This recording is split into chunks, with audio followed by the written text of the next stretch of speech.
नमस्कार, मैं कोमल और आप देख रहे हैं दर्श न्यूज। देखिए, बिहार में विधानसभा चुनाव काफी नजदीक आ चुके हैं और ऐसे में कल 121 सीटों पर मतदान होने हैं। लेकिन आज हम बात करेंगे विक्रम विधानसभा सीट की, जहां से आपको बता दें कि प्रत्याशी है महागठबंधन के प्रत्याशी है अनिल शर्मा, तो वहीं एनडीए के प्रत्याशी है सिद्धांत सौरभ। लेकिन सिर्फ यही नहीं जानेंगे, लेकिन आज हमारे साथ जुड़े हैं हमारे सहयोगी मनीष जी, जो लगातार ग्राउंड लेवल से रिपोर्टिंग कर रहे हैं और लोगों की क्या राय है, लोगों की क्या मूड है, ये भी जान रहे हैं। तो आज हम अपने सहयोगी मनीष जी से जानेंगे कि आखिर विक्रम विधानसभा सीट पर किसका पलड़ा कितना भारी है और किसको इस बार कुर्सी मिलने वाली है। तो मनीष जी, मेरा पहला सवाल आपसे यही रहेगा कि हमारी ऑडियंस आपसे यही जानना चाहती है कि इस बार विक्रम विधानसभा सीट पर किसका पलड़ा कितना भारी है, यानी अनिल शर्मा जीतेंगे या अनिल शर्मा इस बार जो कांग्रेस के उम्मीदवार है उनका पलड़ा भारी है या फिर सिद्धांत सौरभ का। देखिए कोमल, आपने अच्छा सवाल किया कि आपने कहा कि इस बार विक्रम विधानसभा सीट पर किसका पलड़ा भारी है और जनता का मिजाज क्या है। उससे पहले मैं बता दूं कि देखिए, ये जो विक्रम विधानसभा सीट है वो पाटलिपुत्र लोकसभा में आता है, मतलब पटना जिला का एक हिस्सा है। कोमल, देखिए वहाँ पर, देखिए पहले जनता का मिजाज बताने से पहले हम आपको वहाँ से थोड़ा सा इतिहास वहाँ का हम लोग जान लेते हैं और जनता के बीच में अपना बात को रखते हैं। देखिए, साल 2000 के पहले वहाँ पर जो विक्रम विधानसभा सीट जो है वहाँ पर कांग्रेस का पलड़ा हमेशा से भारी नजर आ रहा था। लेकिन साल 2000 के बाद कभी कांग्रेस, कभी एलजेपी, तो कभी भारतीय जनता पार्टी का दबदबा रहा है। सीट मतलब बदलते रहा, 5 साल पर अदली बदली होते रहा है, हार जीत देखने को मिलते रहा है साल 2000 के बाद। लेकिन वहाँ की जातिगत समीकरण की बात कर ले तो वहाँ पर भूमिहार समाज का दबदबा ज्यादा देखने को मिलता है और दोनों भूमिहार समाज से और आते हैं। दोनों जो इस बार के प्रत्याशी है दोनों ही भूमिहार समाज से हैं। 2020 की अगर बात कर ले तो देखिए, 2020 में कांग्रेस ने सिद्धार्थ सौरभ पर भरोसा जताया था और सिद्धार्थ सौरभ को जनता ने जीतकर सड़क से सदन भी भेजने का काम किया था। लेकिन बीच में चुनाव से पहले ही सिद्धार्थ सौरभ एनडीए का समर्थन कर दिए थे, तो वहीं से वो महागठबंधन से बागी बन गए थे। तो कहा जाता है कि सिद्धांत सौरभ को टिकट नहीं मिला इस वजह से। नहीं, चुनाव से पहले ही सिद्धार्थ सौरभ एनडीए के समर्थन में चले गए थे। तो जाहिर सी बात है कि जब आप एनडीए के समर्थन करेंगे तो महागठबंधन या कांग्रेस क्यों आपको टिकट देगी, वहां से क्यों वहां से सीट देगी। तो बात यह है कि सिद्धार्थ सौरभ पहले ही एनडीए का समर्थन कर दिए थे, इसके वजह से वहां से सिद्धार्थ सौरभ को इस बार महागठबंधन ने निगलेक्ट कर दिया और सिद्धार्थ सौरभ आखिरकार में चुनाव से कुछ दिन पहले, बिहार विधानसभा चुनाव से पहले कुछ दिन पहले भारतीय जनता पार्टी का दामन थामे और भारतीय जनता पार्टी ने इस बार सिद्धार्थ सौरभ पर भरोसा जताया है। तो एक तरफ से एनडीए के जो प्रत्याशी है विक्रम विधानसभा सीट पर सिद्धार्थ सौरभ है, तो दूसरी तरफ जो 2020 के निर्दलीय प्रत्याशी हैं उन पर इस बार कांग्रेस ने भरोसा जताया है। अब अनिल जो शर्मा है वो भी भूमिहार समाज से आते हैं। 2020 में निर्दलीय लड़के दूसरे नंबर पे आए थे, उप विजेता थे। तीसरे नंबर पर थे भारतीय जनता पार्टी के जो प्रत्याशी है अतुल कुमार, वो भी भूमिहार समाज से ही आते हैं, वो तीन नंबर पर थे। तो आप समझिए 2020 के जो समीकरण है, तो 2025 में जनता का मिजाज जानने का हम लोग प्रयास किया ग्राउंड जीरो से 4 तारीख से पहले, क्योंकि कल पहले चरण का मतदान होना है 121 विधानसभा सीट पर। 18 जिला में 121 विधानसभा सीट पर चुनाव होना है, मतदान होना है। उससे पहले 4 तारीख से पहले हम लोग ग्राउंड जीरो से वहां पर जनता का मिजाज जानने के लिए हम लोग लगातार भ्रमण किए विधानसभा के क्षेत्र में और वहां पर हर जातीय समीकरण को भी साधने का प्रयास किया, हर समाज के बीच में गया, हर रोड चौक चौराहे पर गया, बाजार में गया और जनता का मूवमेंट और जनता का मिजाज जानने का प्रयास किया। तो पहले हम बात करते हैं पासवान समाज की।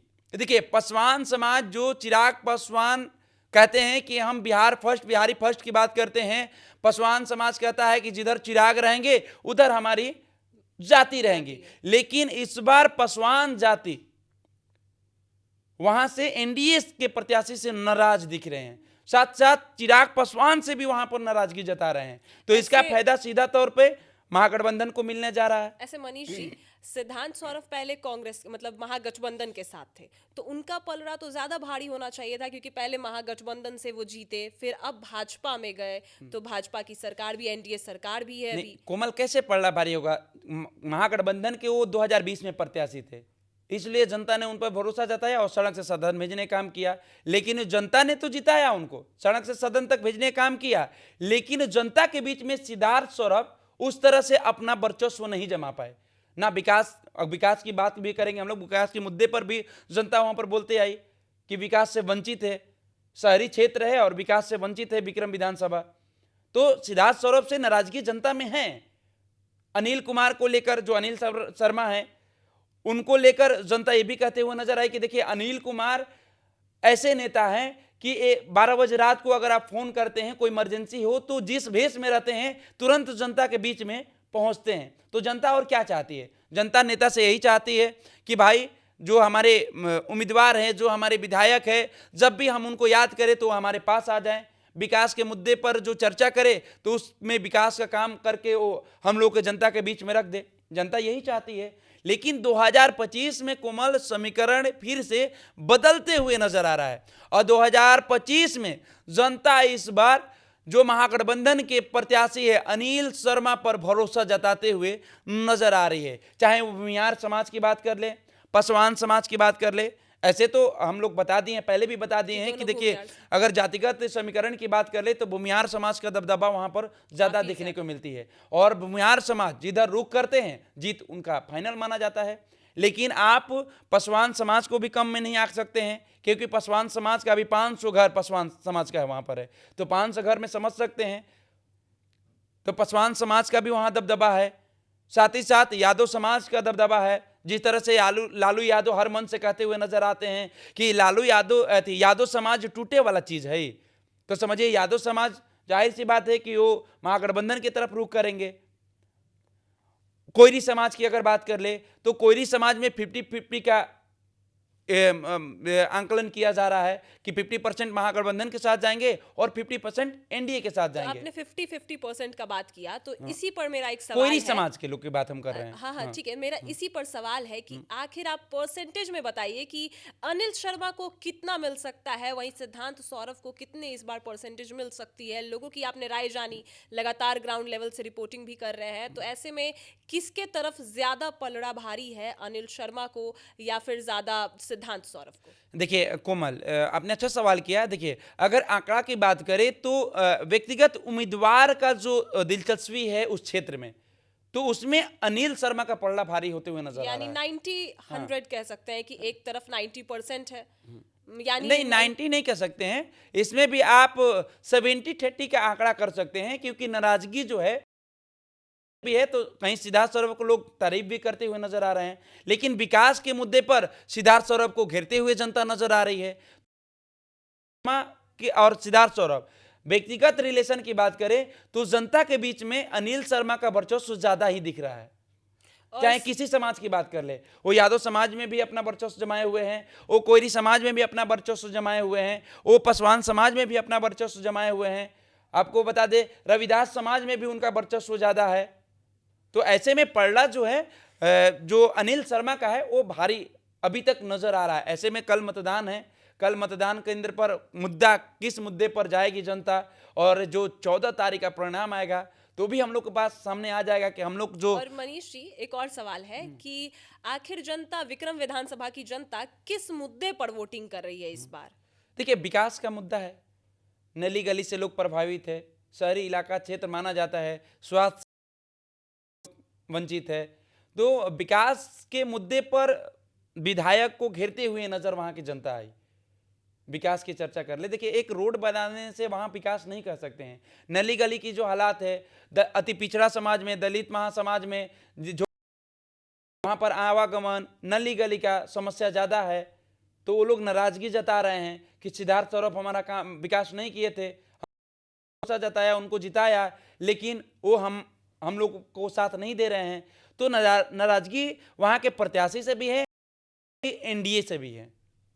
तो इस बार आपका साफ तौर पर कहना है कि अनिल शर्मा का पलड़ा काफी ज्यादा भारी है। हाँ, तमाम जो गुणागणित मिलाकर जिस तरह से जनता का मिजाज हम लोगों ने जानने का प्रयास किया, उससे साफ तौर से जाहिर हो रही है कि अनिल शर्मा का जो दबदबा है वो भारी होते हुए नजर आ रही है। और 20 का भी आंकड़ा आप निकाल लीजिए, 2020 का निर्दलीय दूसरे नंबर प्रत्याशी पर अनिल शर्मा रहे थे, तो उसका भी फायदा तो मिल ही सकता है अनिल शर्मा को।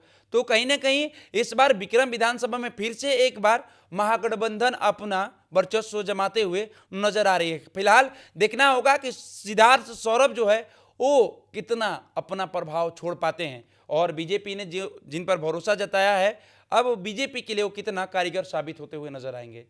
देखिए, आपने देखा कि मनीष जी ने ग्राउंड लेवल से लगातार रिपोर्टिंग किया और आपको बताया कि आखिर जनता का मिजाज क्या है, आखिर जनता क्या चाहती है, किसके पलड़े में कौन से मुद्दे पर वोटिंग की जाएगी, ये भी आपको मनीष जी ने बताया। और ये भी बताया कि इस बार किसका पलड़ा भारी है। ऐसे में लगातार देखा जा रहा है कि अनिल शर्मा का पलड़ा काफी भारी है। अब देखते हैं क्या कुछ जो है तमाम खबरें आती है जिससे कोमल, हम लोग अपने जो हमारे जो समर्थक है, जो हमारे चाहने वाले पर देखने वाले हैं, उनसे भी हम लोग ये बात कह देते हैं कि जो विक्रम विधानसभा सीट से आते हैं, जो विक्रम विधानसभा से लोग आते हैं, अगर हमारी इस हमारे खबर को देख रहे हैं, तो कृपया अपनी जो ओपिनियन है कमेंट्स बॉक्स के माध्यम से अपने राय रखिए। उस राय पर, आपके राय पर भी हम लोग चर्चा करेंगे। तो देखिए, आपने मनीष जी ने कहा कि कमेंट में हम आपकी राय जरूर बताइए। और ये भी बता दें कि इस बार भूमियार बनाम भूमियार विक्रम विधानसभा सीट पर होने वाले हैं। देखते हैं किसका पलड़ा कितना भारी होता है और इस बार कौन विक्रम विधानसभा सीट की गद्दी हासिल करता है। फिलहाल इस खबर में इतना ही। आप देख रहे हैं दर्श न्यूज।